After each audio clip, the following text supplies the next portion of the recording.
the magical supplies where you just need a little heat. Embossing powder.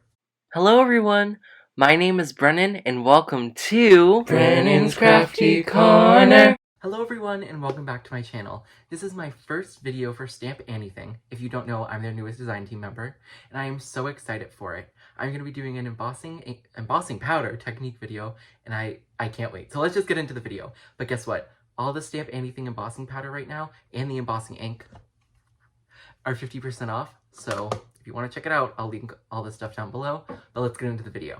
For our first technique, we're going to be taking the Stamp Anniething color spritz in the metallic gold color. We're going to shake that up to get it all incorporated, and we're going to spray it onto some cardstock. What you want to do is create globs of it for the embossing powder to stick to. Then we're going to take some of our Stamp Anniething embossing powder in the color Aztec, that's the gold, and pour that over a coffee filter to contain any mess. We don't want a mess now, do we, people? Let's be honest here. It might be pretty, but it won't be good. So what we're going to do now is just take our heat gun, I'm making sure it's hot enough, and then we're going to heat up the paper. What I noticed with this, and I think it's because there's liquid underneath, is that it takes a while to heat up. It takes a lot longer than normal. I think it's just because the liquid has to evaporate a little for it to harden. Maybe? I don't know. Chemistry. I don't want to do homework over the weekend. So now we're just heating that up, and then once it's all heated up, you're gonna get a really cool mixed media kind of mixed media, shiny look for a background. Now we're gonna take the Stamp Anniething double-sided adhesive sheets and put that onto a card front. I used 3 different size pieces of the tape, or adhesive, and now I'm gonna use the Oceana, whatever, color, it's the blue embossing powder, on the smallest piece of tape. I'm going to pour that over a coffee filter and then tap off the extra. This is going to give us different colored embossed lines and it's going to look really good. For the medium-sized strip, we're going to be using aubergine, that's the purple color, so I just peeled off the backing and poured that on. I'm trying to avoid the blue as much as possible, but in all honesty, it wouldn't matter if it got on there. It's not going to stick, the tape is completely covered. Lastly, we're going to be going in with the green, which is the Emerald City color. I really like that name. Wizard of Oz?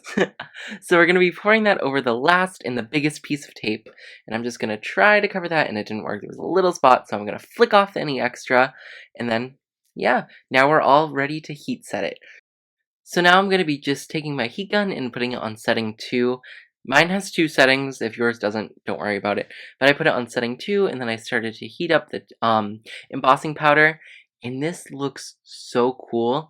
I think because of the adhesive, it almost has like a rippled effect. It looks amazing. What you're going to notice here is it almost looks black when you're looking straight on, but when you hold it in the light, you can see the shine, and I think it's such a cool effect. I could see a really good Halloween card being made with that, just because the shifting of the color, it looks absolutely amazing.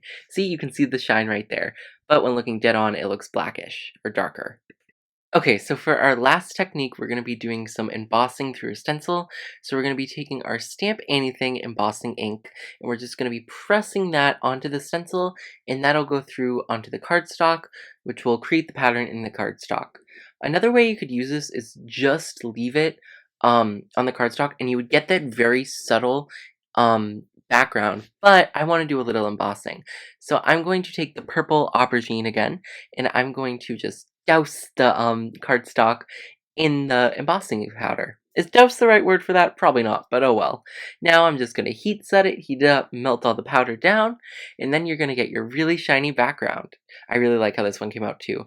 I just love that purple. Y'all are in for a special treat. Here's a bonus one. We're going to be doing some dry embossing with a stencil now. So all you're going to need is your stencil, cardstock, and some kind of silicone mat.